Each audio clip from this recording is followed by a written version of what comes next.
Uang senilai 200 juta rupiah milik Brigadir Nofriansah Yosua Huta Barat ternyata ditransfer ke rekening milik terdakwa Ricky Rizal pada 11 Juli 2022.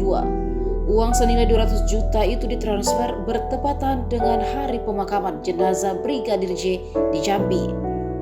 Hal itu diungkapkan seorang pegawai Bank BNI Anita Amalia Dwi Agustin saat bersaksi di Pengadilan Negeri Jakarta Selatan Senin 21 November hari ini.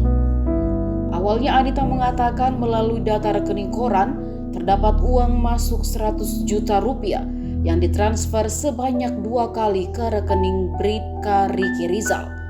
Menurut dia, pemindahan uang itu terjadi setelah kejadian pembunuhan Brigadir Yosua pada 11 Juli 2022.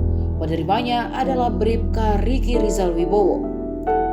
Pemindahan uang tersebut dilakukan melalui aplikasi bank daring milik Brigadir Yosua. Anita tidak mengetahui pihak yang menggunakan aplikasi bank daring itu. Dari uang itu Bribka Ricky Rizal membayar kebutuhan rumah seperti pembayaran iuran air, listrik, belanja daring, dan pembelian pulsa. Anita mengklaim pihaknya tidak mengetahui Brigadir Yosua sudah meninggal pada saat pemindahan dana itu. Dia baru tahu beberapa waktu kemudian setelah ada banyak pemberitaan. Sebelumnya uang mendiang Yosua disebut dikuras usai tewas